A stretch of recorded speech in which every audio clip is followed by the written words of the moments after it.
Hey guys, Anthony, 4x4 Diesel.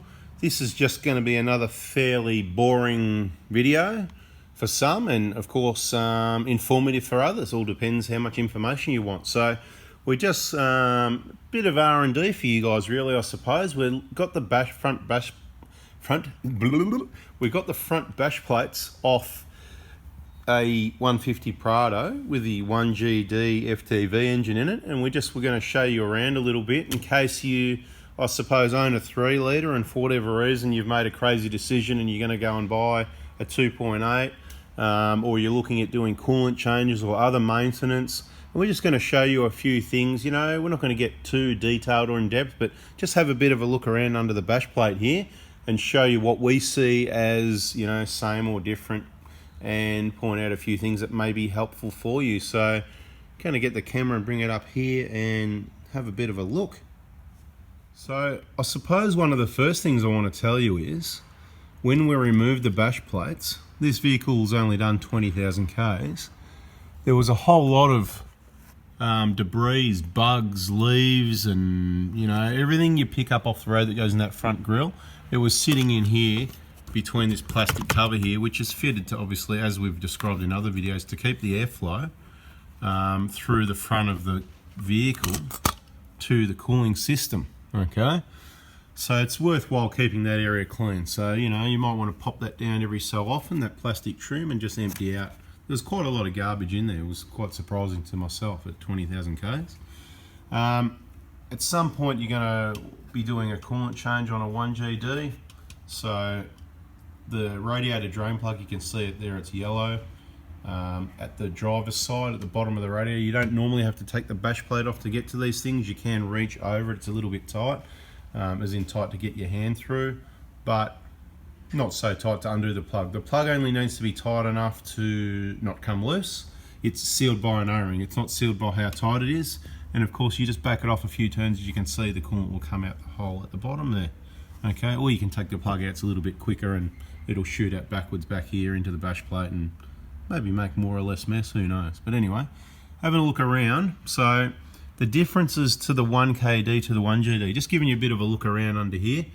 So what do we got down the bottom here? Down the bottom, this is a few differences. So on the 1KD, we had the aircon compressor was up the top at the driver's side, which is a good place to be. Everything up high, out of the mud and water, you know, bog holes. Just touching on mud equals money, and giving you a look around. Okay, so the compressor's down low on the passenger side. It's the lowest item. Okay, that's what you're looking at. So it's kind of like we've turned the engine upside down, because above that is the alternator, right, which on the 1KD was down low over this side. Okay, it was just there. Okay, so if you turn the whole engine upside down, that's what you'd have. Your compressors come from the high side to the low side and your alternators above that. Now, what's better and what's worse? What's good about this configuration is there's not many things down low, right? There's nothing at this side of the engine down low. I'm thinking about water, bog holes and river crossings and stuff like that. There's nothing down low as there are on a lot of other vehicles, so it's quite a good design. I'm not sure how the aircon compressor is going to go submerged in bog holes and stuff like that. Aircon compressors can be expensive as well. It's as expensive as alternators, more or less. They probably should be dearer, but I think they're all about the same, because they both ended up a bit too expensive. So look, the aircon compressor, the clutch and stuff like that, muddy water, yeah, might not be so good. So just remember, like always, mud equals money. Your lowest thing is the compressor, and they can be worth, you know, about $1,000. But we don't see, this is for your records, we don't see aircon compressor issues on 1KDs. Now that doesn't mean the odd one eventually doesn't wear out and at 300,000 or 400,000 Ks it needs a new one. It all depends, I suppose, the conditions it's used in, what state, the heat, how often it's on or off. So don't just think leave your aircon all the time. If you're keeping the vehicle long term, it is worth switching the aircon off and putting less kilometers on it if you like, okay? But you should also run it at least once a week for at least 5 minutes to keep everything lubricated, all your O-rings and seals and stuff, right? Like anything, you should use it. Use the beast, don't leave it sitting around. The alternator being higher is definitely a good thing, because I think water and mud was a bit of an issue for alternators, so it's good that we've got it, you know, up a fair bit higher. I'd say that's sort of halfway up the height of the engine, probably as an estimate where I'm sitting, a little bit below where the head sits on the block. So it's not really high, but it's not really low either. You got an idler pulley sitting at above the crankshaft. That bearing would be replaceable. So it's something to keep an eye on. It's not as low as the one on the 1kd, so it's probably going to last better. On the 1kd it was over this side and a bit lower. There's nothing really going up this side of the engine. So looking around here, just trying to take a look from the bottom to point out for you. So the next one going up, so we said the compressor at the bottom, you got the idler on the left of the picture there. Next one up's the alternator in the middle of the picture now. And then above that there's another idler, okay? So that's probably the next thing. And of course you've got your water pump over there as well, but mud isn't going to affect, excuse me, mud isn't going to affect and get into a water pump and bother that like it is, because the bearing is actually, it's more sealed than all these other ones, if you know what I mean. Moving upward, look, you got a standalone power steering pump up there, same thing. That's not going to be bothered by mud and water and that, I don't think. So, you know, in a perfect world, it might have been better to have the power steering pump down the bottom here where the original vane pump that was mechanically driven on the 1kd.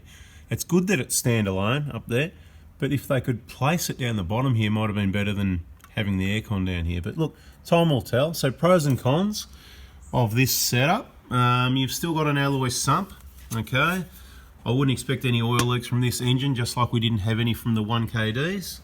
When I say leaks, there might have been a few sweats on the 1kd after quite a few thousand k's once they get older. Some O-rings around the vane pump and the vacuum pump that were bolted onto the front around about where this aircon compressor is, but that's all different. All sealed up pretty well with RTV, you know, Japan, quality engineering and assembly. What else can I tell you? Having a look around. No, there's a little bit of mud being splashed here and there, but it's pretty clean overall.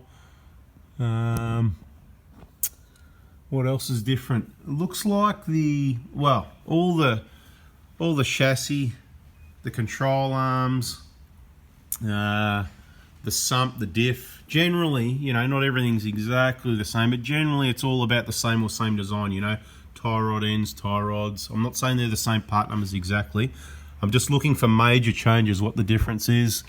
The sump looks to be very much the same. Okay, so I'm not sure that it is, but I'm just saying it looks very much that if I had to take a guess without comparing side by side, I'd say, yeah, it's exactly the same, but it's probably not. Same as the engine mounts, very similar design. They will be a different part number. I can see they're slightly different. The steering linkages and stuff, that uni joint, the steering rack position, they probably made some changes in the rack and stuff. The diff, I'd say, is the same. I could be wrong, but and all the chassis cross members and stuff like that. Looks like there's an oil level sensor there, similar to the 1kd. The oil filter's obviously changed positions. It's not under the engine bay anymore. It's just right behind the exhaust pipe there, just below the DPF. Okay, same oil filter, different position.